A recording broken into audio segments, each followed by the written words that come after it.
আন্তর্জাতিক অভিষেকের পর থেকেই নাহিদ রানা দুরন্ত, গতি এবং দক্ষতায় অনন্য।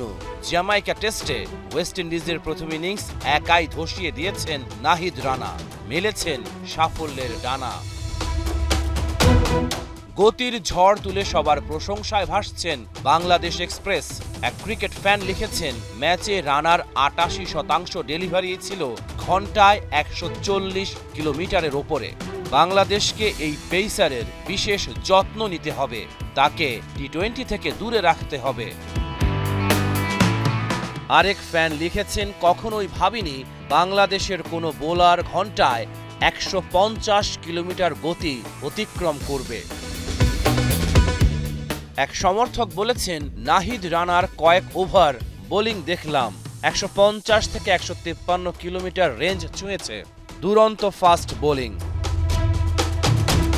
নাহিদ রানার প্রশংসায় মেতেছেন ওয়েস্ট ইন্ডিজের সাবেক তারকা ক্রিকেটার স্যামুয়েল বদ্রি। সামাজিক যোগাযোগ মাধ্যম এক্সে এক ভিডিওতে তিনি জানিয়েছেন, বাংলাদেশের হাতে একটা রত্ন আছে। নাহিদ রানাকে নিয়ে অনেক আলোচনা হয়েছিল, তার গতি ব্যতিক্রমী এবং দ্রুততম, কিন্তু তার নিয়ন্ত্রণ কোয়ালিটি ইমপ্রেসিভ। কেবল নাহিদ ভালো করলে বাংলাদেশ ক্রিকেটও ভালো করবে।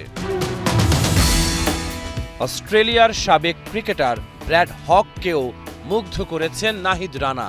সামাজিক যোগাযোগ মাধ্যম এক্সে একটি পোস্ট দিয়েছেন হক। সেখানে অস্ট্রেলিয়ার সাবেক এই ক্রিকেটার লিখেছেন, ওয়েস্ট ইন্ডিজের বিপক্ষে প্রথম ইনিংসে পুরোটা সময় ধারাবাহিকভাবে একই গতিতে বল করা সত্যি ইমপ্রেসিভ।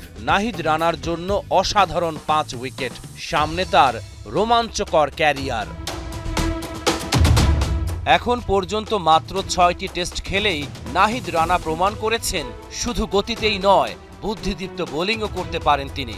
বিভিন্ন পরিস্থিতিতে তার বোলিং পরিণত এবং কৌশলী।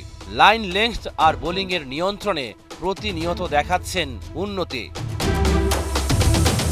বিশেষজ্ঞদের মতে, গতির ঝড় তুলে সাড়া জাগানো এই ফাস্ট বোলার শুধু বাংলাদেশের ক্রিকেটের নয়, বিশ্ব ক্রিকেটেরও বড় সম্পদ হতে পারেন। রহমান পেয়ার, ৭১।